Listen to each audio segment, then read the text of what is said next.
हरिः ओम् वक्रतुण्ड महाकाय सूर्यकोटि समप्रभ निर्विघ्नं कुरु मे देव सर्वकार्येषु सर्वदा।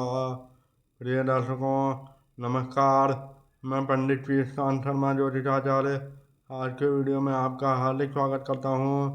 आज के वीडियो में हम चर्चा करेंगे कि लग्न दोष क्या है, लग्न दोष कैसे बनता है और इसका क्या दुष्परिणाम मिलता है और इससे बचने के उपाय क्या क्या हैं इत्यादि के बारे में चर्चा करेंगे। वीडियो शुरू करने से पहले आप सभी से एक निवेदन है कि अगर आपने मेरे चैनल को अभी तक सब्सक्राइब नहीं किया है तो सब्सक्राइब करें, वीडियो को लाइक करें और ज़्यादा से ज़्यादा लोगों से शेयर करें। तो चलिए शुरू करते हैं आज के वीडियो को। आज का हमारा टॉपिक है लग्न दोष क्या है, क्योंकि लग्न से हम जानते हैं हमारा शरीर कैसा रहेगा, रंग रूप आकार प्रकार कैसा रहेगा, हमारे सोचने का तरीका कैसा है, हमारा व्यक्तित्व कैसा है, हमारी मानसिक स्थिति कैसी है, हमारी शारीरिक स्थिति कैसी है इत्यादि के बारे में लग्न से विचार किया जाता है। यदि यह कमज़ोर होता है तो लग्न दोष का निर्माण होता है। कमज़ोर किस प्रकार से होता है, जैसे मान लीजिए लग्न जो है खुद ही छठे आठवें या 12वें भाव में स्थित हो तो भी वह कमज़ोर कहलाएगा, क्योंकि ये तीनों घर अच्छे नहीं कहलाते हैं।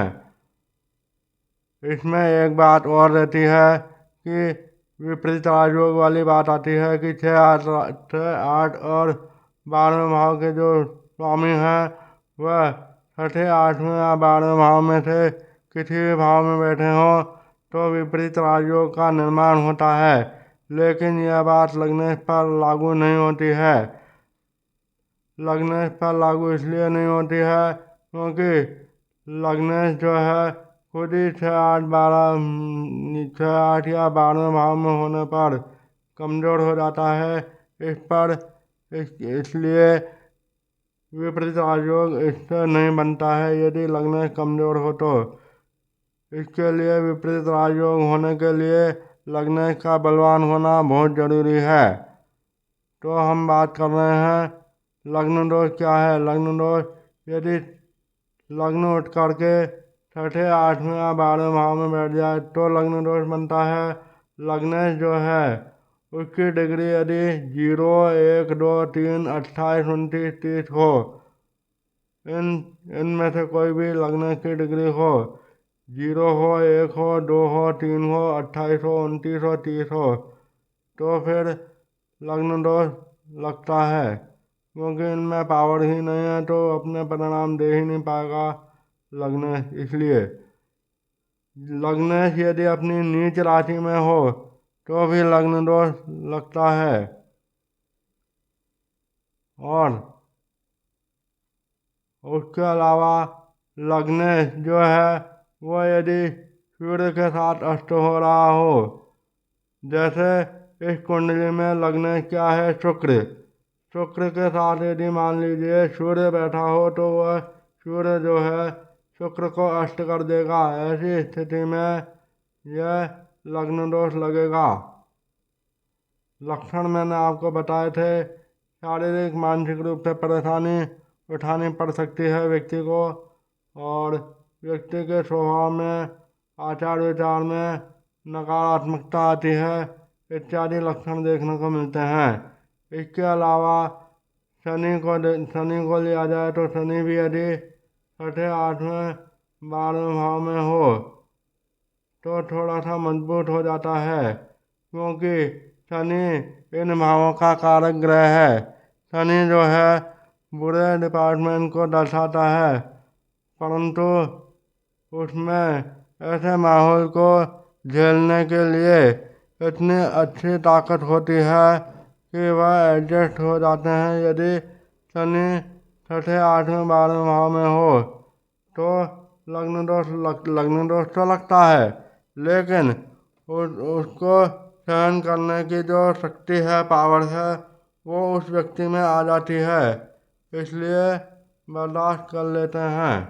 उसके अलावा पाप कर्तरी दोष में यदि लग्न आ रहा हो लग्न यदि पाप कर्तृदोष में आ रहा हो तो भी लग्न दोष लगता है। पाप कर्तृदोष कैसे बनता है? यदि शनि राहु या शनि केतु के बीच में कोई भी शत्रु ग्रह आ जाए, जो मतलब शनि या राहु या केतु का शत्रु हो, वो ग्रह शनि राहु या शनि केतु के बीच में आ जाए तो पाप का त्रिदोष लगता है। पाप का त्रिदोष के विस्तार से चर्चा हम पहले कर चुके हैं।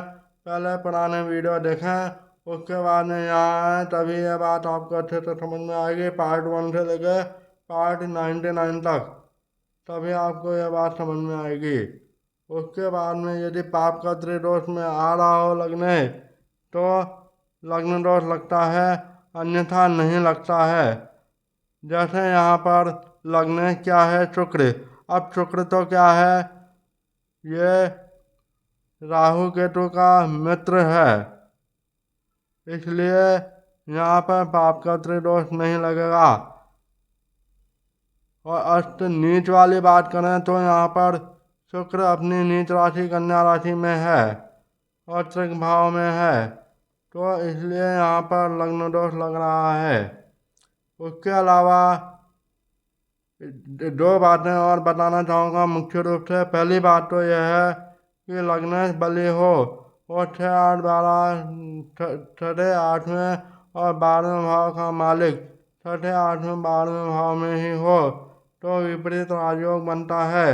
लेकिन यदि लग्न छठे 8वें या 12वें भाव में बलहीन हो तो यह लग्न दोष में बदल जाता है।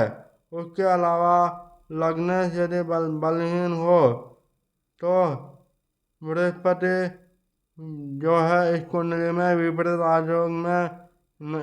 राजयोग में नहीं आएगा, क्योंकि देखिए इस उदाहरण कुंडली में देखिए गुरु जो है, बृहस्पति जो है वो छठे घर का मालिक है।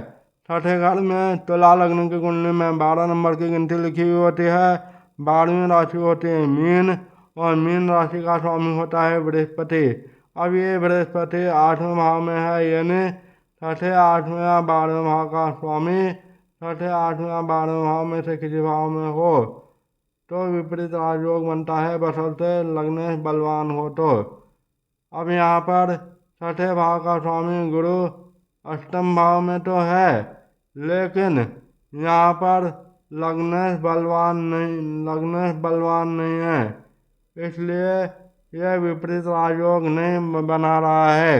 यदि आप चाहते हैं कि गुरु के द्वारा विपरीत राजयोग का लाभ उठाया जाए तो इसके लिए कुछ उपाय बताए गए हैं।